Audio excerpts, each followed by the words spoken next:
حضرت ابراہیم علیہ السلام اور جناب اسماعیل علیہ السلام خانہ کعبہ کی تعمیر کر رہے ہیں۔ حضرت اسماعیل اینٹیں اٹھا اٹھا کے لاتے ہیں اور جناب ابراہیم علیہ السلام دیواروں پہ لگا لگا کے دیواروں کو بلند کرتے ہیں۔ او دیکھو مسجدیں بنانے والوں، اللہ کے گھر تعمیر کرنے والوں، ذرا اپنی شان تو دیکھو، ذرا دیکھو تو صحیح تم کس کی سنت کا تتبع کر رہے ہو؟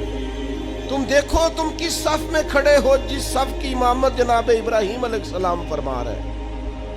حضرت ابراہیم کعبے کی دیواریں اونچی کر رہے ہیں، بیت اللہ شریف کی تعمیر ہو رہی ہے۔ مالک کریم کو وہ بات اتنی اللہ کی بارگاہ میں مقبول ہوئی کہ قرآن میں بیان کیا، فرمایا وَإِذْ يَرْفَعُ إِبْرَاهِيمُ الْقَوَاعِدَ مِنَ الْبَيْتِ وَإِسْمَاعِيلُ، فرمایا جب اٹھاتے تھے نا جناب ابراہیم اور جناب اسماعیل اس گھر کی دیواریں، جب وہ اس کی دیواریں اٹھا رہے تھے، بنیادیں بلند کر رہے تھے، تو پتہ ہے ساتھ کیا کہہ رہے تھے؟ ربنا تقبل منا، ساتھ دعا مانگ رہے تھے، یا اللہ یہ ہم سے قبول فرما لے۔ اللہ ہم نے کوشش کی تیرا گھر بنانے کی، ہم نے جد و جہد کی، اس کی بنیادیں، ربنا تقبل منا، اللہ اسے قبول فرما لے۔ اصل قابلیت نہیں ہوتی، اصل تو قبولیت ہوتی۔ دعا فرماؤ قبولیت نصیب، ہم کوئی عمل کریں تو اس کی بارگاہ میں وہ قبول ہو۔ دعا مانگ، ربنا تقبل منا، اے اللہ ہم سے قبول فرما، اس لیے کہ انک انت السمیع العلیم، تو سننے والا بھی ہے اور جاننے والا بھی ہے۔ اور پھر اس کے ساتھ اور دعا مانگتے ہیں، پیغمبر ہیں، خلیل اللہ ہیں، اللہ تبارک و تعالیٰ کے برگزیدہ ہیں، ان کی عبادتیں، ریاضتیں، ان کی جد و جہد، ان کی تبلیغ، ان کی کوششیں اللہ کو پسند ہیں، اور وہ اس مقام پر فائز ہے کہ رب کریم نے انہیں اپنا خلیل بنا لیا ہے۔ پھر بھی کہتے ہیں ربنا وجعلنا مسلمین لکا، اے ہمارے رب ہمیں اپنی بارگاہ کا فرما بردار رکھنا، ہمیں گردن جھکانے والا بنانا، ہم تیرے حضور جھکے رہیں۔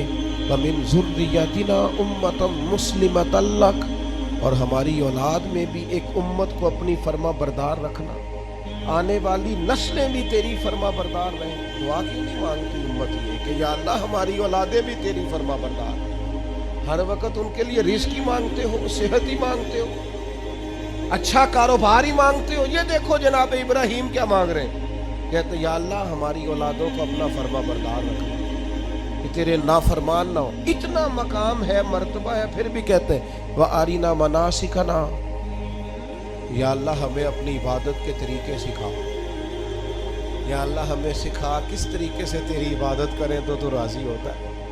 آج نا سب سے مشکل کام سیکھنا ہے، آپ کسی کو سکھا نہیں سکتے، سارے سیکھے ہوئے اللہ ماشاءاللہ۔ جس سے پوچھیں گے وہ کہتے ہیں اوہو تعلیم یافتہ ہوں، پڑھا لکھا ہوں، سند یافتہ ہوں، تجربہ کار بھی ہوں، اتنے سال ہو گئے فلاں کام کرتے ہوئے۔ آپ یہ دیکھیں سیکھنا کتنا اہم ہے۔ وَأَرِنَا مَنَاسِكَنَا، تو ہمیں سکھا ہم کس طرح تیری عبادت کریں۔ وَتُبْ عَلَيْنَا، اور اپنی رحمت سے ہمارے اوپر رجوع بھی فرما، کرم فرما مالک، ہم پر رجوع فرما۔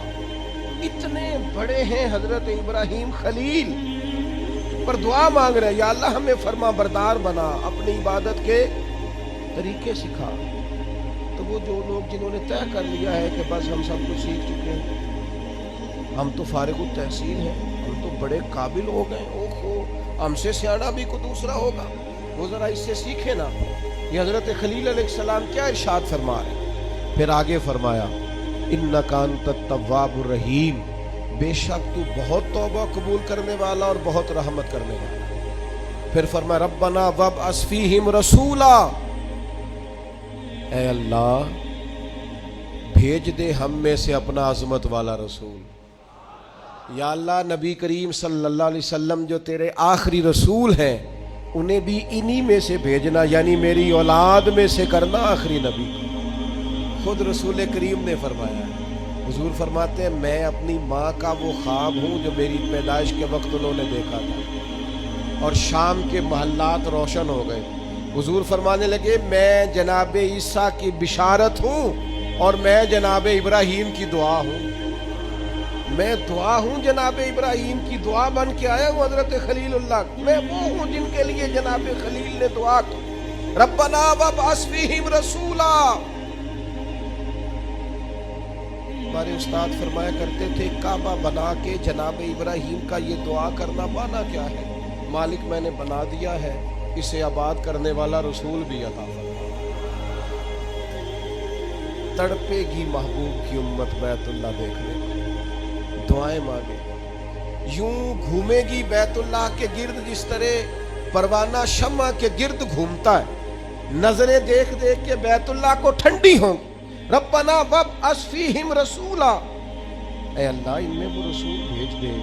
وہ محبوب آئیں تو کیا کریں؟ اے اللہ جب وہ آئیں منہم انہی میں سے آئیں، یتلو علیہم آیاتکا، اور وہ آ کر ان پر تیری آیتیں پڑھیں. وَيُعَلِّمُهُمُ الْكِتَابَ وَالْحِکْمَةَ، انہیں کتاب بھی سکھائیں اور پختہ علم بھی سکھائیں، دانائی بھی سکھائیں. وَيُزَكِّيهِمْ، بڑوں نے ترجمہ کیا ہے پر جو ترجمہ فاضل بریلوی نے کیا ہے وَيُزَكِّيهِمْ، اے اللہ وہ محبوب تیرے آئے اور انہیں خوب ستھرا کر دے، خوب ستھرا کر دے، ان کے دلوں کو صاف کر دے، باطن کا تزکیہ کر دے. یہ دعائیں کر رہے ہیں جناب ابراہیم. انک انت العزیز الحکیم، بے شک مالک تو غالب حکمت والا ہے. جناب ابراہیم علیہ السلام بیت اللہ کی تعمیر کرتے ہیں، قبولیت کی دعا مانگتے ہیں. اللہ کے حضور عرض کرتے ہیں اللہ آخری پیغمبر علیہ السلام کو مبعوث فرما تاکہ وہ کتاب و حکمت سکھائیں، تاکہ وہ قرآن مجید کی آیات کی تلاوت کریں. اے اللہ رسول کریم علیہ السلام عطا فرما جو دلوں کا تزکیہ کریں. اس رسول صلی اللہ تعالی علیہ وسلم کے لیے حضرت ابراہیم نے دعا مانگی تھی، وہ رسول اللہ نے ہمیں عطا فرمایا. اب ہمیں حضور کے بتائے ہوئے طریقے کے مطابق کتاب و سنت سیکھنا چاہیے نا.